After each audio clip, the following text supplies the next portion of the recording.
You can have this and these. And that protects. Nothing. The crowd will love it. Let's get started. My name is Nigel Chambers. I am from Big Gold Belt Media. I'm super excited to talk to you both today. And congratulations, because today is the day. Red Sonja in theaters right now, August 13th. And if somehow, some way you can't get to the theaters, folks, it's okay, because it does become available on digital August 29th. Get to theaters and see it. I saw it. A lot to talk about. MJ and Matilda, congratulations. How you two doing today?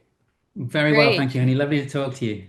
Absolutely. I say first and foremost, I guess good things come to those that wait, because I was very excited to talk to you, Matilda, at San Diego Comic-Con. Some schedules got mixed up, but it's okay now. We're here to talk about it. And MJ, I don't know how you miss the celebration of the year, because I'm sure the group chat, Matilda and everybody, had so much to tell you about how much fun they had at Comic-Con. But I do want to start off by saying today is the day of the release. It's been a long road to get here. And no matter whenever you got on this ship, you all too, plus the rest of your cast, have crossed the finish line. Congratulations on that. But what has been the excitement? What has been the nerves? What has been the reception that you have been metabolizing since San Diego Comic-Con, since the trailer has released, the press releases?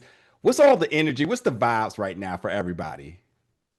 You've been in the middle of it, Matilda. I haven't been involved in any of it.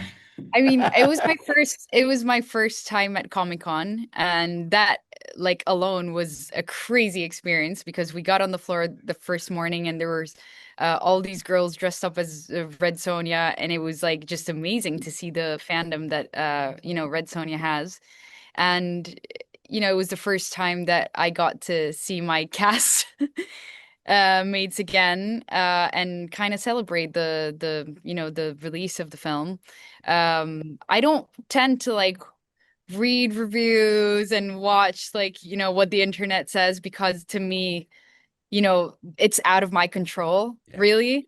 And so I just love the experience I had. It was such an amazing experience on a creative level, on a human level, that I will always bring with me, and I like to hold on to that.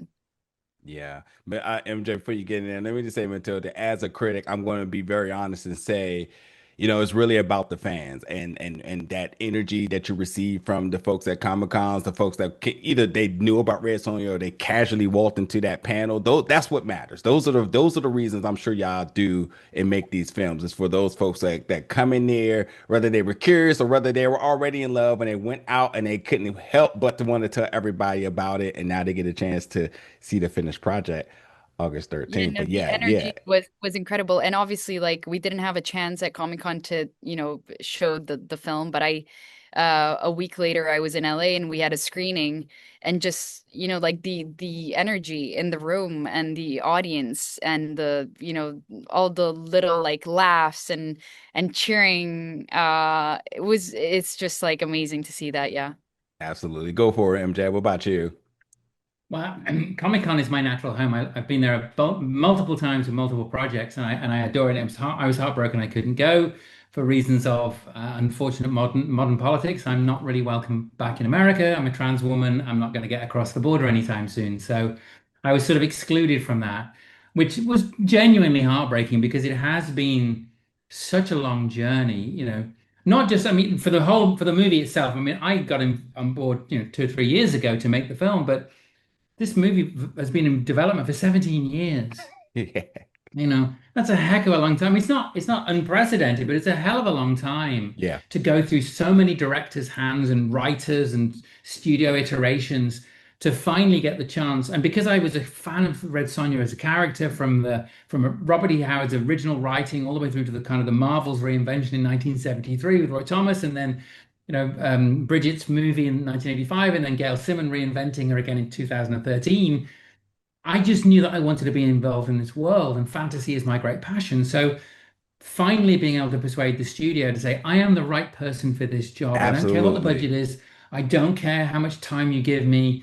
I will get this thing done. You've had 17 years. You couldn't do it. I can do it. Let me do it.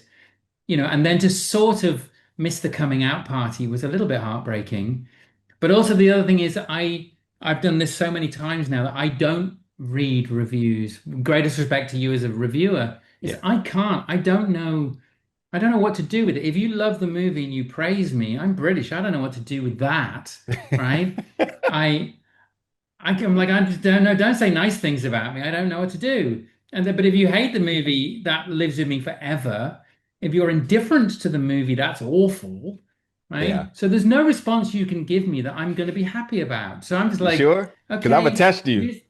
this- I'm gonna I'm gonna give you the movie. You Yeah. watch the movie. I hope you love it. I hope lots of Yeah. people love it, but I can't get involved. I liked making it. I Yeah. loved making it, and I'm Yeah. really proud of it.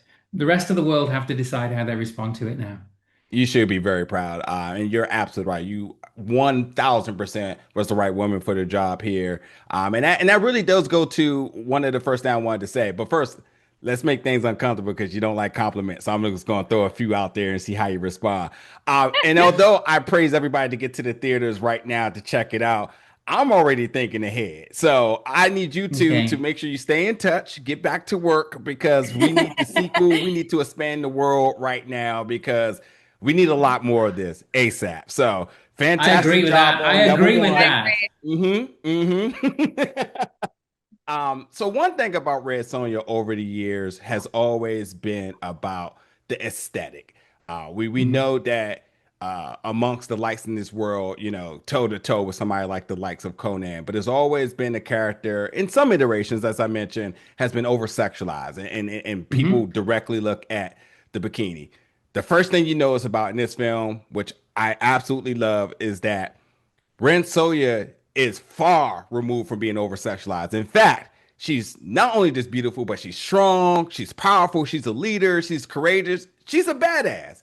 And I think that has Mhm. a lot to do with what you wanted to bring to this film, MJ. Can you really talk to me about why it was essential to represent Red Sonja in a way that makes sense right now in society and even beyond, a little bit away from Yeah. the over sexualization of it just being a woman with a sword and people lusting Yeah. over, instead of being a formidable force in this world that we see is respected amongst everybody, as she should. Yeah. Well, the answer is in your question. In a way, you kind of covered all the points. So, historically, Sonia has been there's two things. One, in some stories, she's a product of sexual violence, Yeah. which her power comes from that, which I really strongly object to. I don't think women should be made strong simply because of that. It's a terrible story device for me. But also in the original comics and for 40 years of comic book drawing, she's been drawn mostly by men with a male gaze. So she's been written as if she was a man, but drawn as if she's a kind of Yep. pin-up kitten model in this chainmail bikini with a giant broadsword, flaming red hair, chopping the heads off snake monsters. So do whatever you want with that metaphor, right? Yeah. So I knew that what I really wanted to do was sort of put all the kind of gender stuff to one side and just have her to be a person in the world. Right? It's not the fact that she's a woman. You've seen the movie, right? Yeah. The fact that she's a woman is never mentioned. Yeah. It's not irrelevant because there's the maternal instinct, there's compassion, there's love, all these things which I think a woman brings to the table. But there's no reason why you can't be a warrior and powerful and have all the drive, for revenge and aggression. But at the same time, at the end of the day, when you're facing your enemy, understanding and compassion is more powerful than violence. Mm. And I really, really, really felt that was something that I wanted to do. And one of the reasons why Matilda, just to make her feel embarrassed for a second, is such perfect casting is that I'd seen her in Perfect. Revenge. I'd seen her be capable of violence through assault, right? But also to have and to know her as a person is to know she has this powerful maternal instinct because Yeah. she's a mother. She has incredible compassion and humanity. So the ability to bring both of those things to the screen makes her a truly unique Sonia. I mean, she's beautiful to look at. So that side of it, the aesthetic is completely dealt with. The physical she dealt with by going through this rigorous training, Yeah. and the kind of the emotional core of the story was already there within her. And I just felt like I gave her a script which allowed that to be explored. And that's kind of that was my agenda for the piece. Thank you for that. Matilda, last question here for sake of time. I mean, it's a fantastic cast. Supporting characters, even with limited moments, makes the best of it. But let's just keep it 100 now. When you're on screen, it's all eyes on you in every facet. whether it's delivering the script through the dialogue, whether it's how you wield the sword, the combat, the action. I mean, everything. You're even waiting for those one-liners because you know those are the things you want to go back and talk about, you know, of later on, and it builds you. It sort of gives you that energy and thinking like, man, I could exist in that world and whatnot. And that's the little kid in me, and I think there's so many more adults that's going to feel that same measure of energy.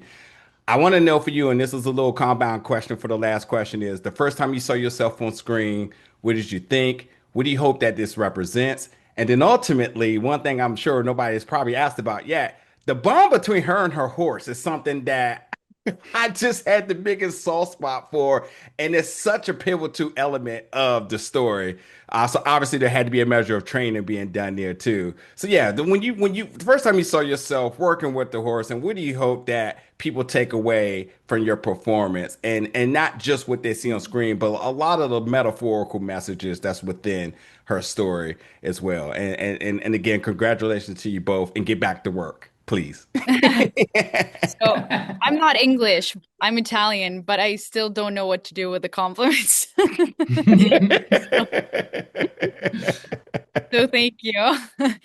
Well, first of all, I'm so grateful that I got the opportunity to play Red Sonja because every aspect of it, the challenging parts of the physical work and getting, you know, as you said, like the relationship that I had to build with the horse was just so magical and special because they're such big animals and very sensitive and powerful, and they need to feel your calmness so that they can Mm. feel calm. And so having to work with the horse made me work with myself. And so I had to work a lot on things that I had to, you know, bring to the table in order to work with a horse on set. There was a lot of improv because the horse improvs a lot. So You got to go with the flow. you got to go with the flow. And, you know, I just feel like it's such a contemporary film. And we didn't even know that it was contemporary because, you know, it was 2 years ago. And obviously there were a lot of the, you know, things that the film talks about that were being talked about, but not as much as it is today. And so I hope that what people take from the film is obviously, you know, the fun and entertaining side of it, but also the fact that we need to really work hard to protect our world and the animals of the planet and the people as well. Yeah. We need to put greed and selfishness aside and really work towards you know, building a world for we are one, so we need to Yeah. work together. Absolutely beautiful.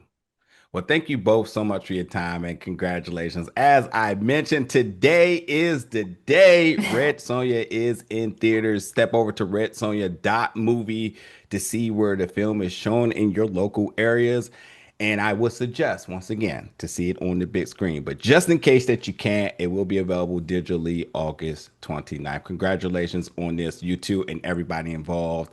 And I'm saying it one more time before we wrap. Get back to work. I need the sequel. I need to see this world expand. Red Sonja wants to see this world All expand. right, I'll So, get on with it. Where's my pen? All okay, right, there hang on, we I'm gonna go. write some There we go. stuff Thank you down. so much for your time today. I appreciate you both. Okay. Much love to Thank Thank you, you. Nadia. Thank you. Absolutely. Okay. Thank you.